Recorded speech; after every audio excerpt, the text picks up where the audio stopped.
बढ़ती हुई जनसंख्या का जो विस्फोट है, सबसे ज़्यादा हमारे बिहार यूपी के लोग झेल रहे हैं। हालांकि देश के और भी लोग झेल रहे हैं, ऐसी बात नहीं है।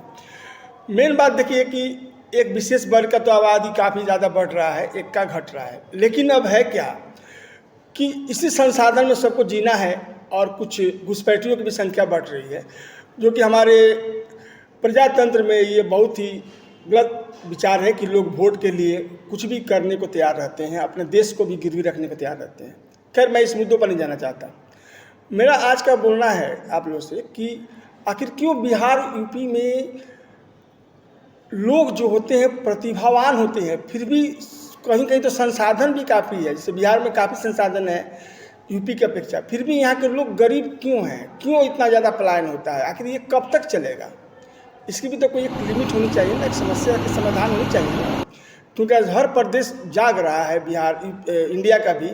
और यहाँ तक कि आप लोगों को पता ही है कि अभी तक कुछ ही दिन पहले बंगाल में भी बहिरागत की बात चल रही है, यानी कि वहाँ भी राज ठाकरे का जैसा कुछ रोल हो सकता है इन फ्यूचर। ऐसे में कोई नेतागिरी का बात और नहीं, किसी का शिकायत नहीं कर रहा हूँ। ये लोगों की पुकार होती है, जब किसी को भी प्रॉब्लम होता है तो लोग अपना देखते हैं कि भाई हमको क्यों प्रॉब्लम हो रहा है। इसका तो समाधान सरकार को करनी चाहिए और आबादी पहले कंट्रोल करनी चाहिए। देखो, मेरे बात कहना है कि बिहार में ज़्यादातर उद्योग धंधा नहीं लगने का कारण कई है। जैसे एक तो यहाँ पर रंगदारी टैक्स है, नंबर 2 यहाँ पर पुलिस का जो प्रशासन है वो उतना काफ़ी अच्छा नहीं है, काफ़ी लचीला है। थर्ड नंबर बिजली की जो व्यवस्था है 24 घंटे नहीं है। फोर्थ नंबर यहाँ पर पूंजीपति जो काफ़ी लोग हैं, लेकिन वो पूंजी लगाने से डरते हैं। और 5वां नंबर क्या है कि स्किल डेवलपमेंट ज़्यादा करके हम लोग को आउट ऑफ बिहार पसंद करता है। तो इस प्रकार से हमारे बिहार में हब नहीं बन रहा है इंडस्ट्री का। लेकिन हमें ये बताना है कि जो हम लोग बाहर जाकर काम करते हैं, बाहर हम लोगों को बहुत लोग बहिरागत बोलते हैं, हम लोगों को मारपीट से झेलना पड़ता है, लोगों को नफरत से झेलना पड़ता है। तो मेरा ही कहना है कि इसकी भी तो एक सीमा होनी चाहिए ना जी। कब तक झेलेंगे? अपने नेताओं को भी हमें कोसना होगा, वे लोग भी अच्छे से काम करें और देश सही से चले। क्यों कहीं पर मार करना है, कहीं पीट करना है? क्या बात है, सभी लोग इंडियन है, कहीं भी कमा खा सकते हैं। लेकिन कहीं स्थानीय प्रॉब्लम आ रही है और due to the more population.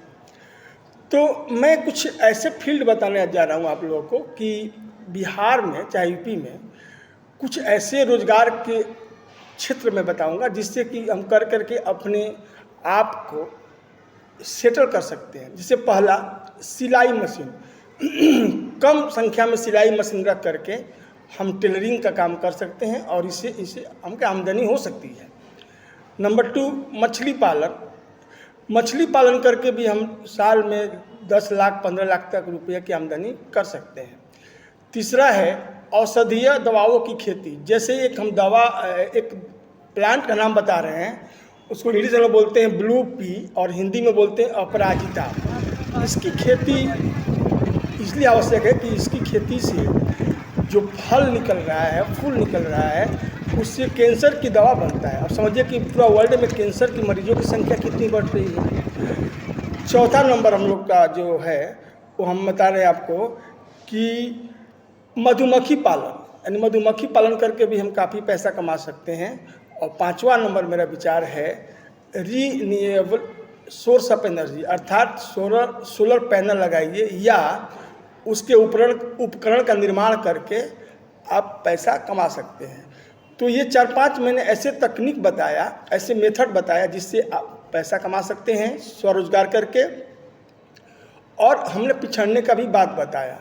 तो यदि आपको ये वीडियो अच्छी लगी हो तो इसे लाइक कीजिएगा, सब्सक्राइब कीजिएगा और बाकी सब ख्याल रखिएगा।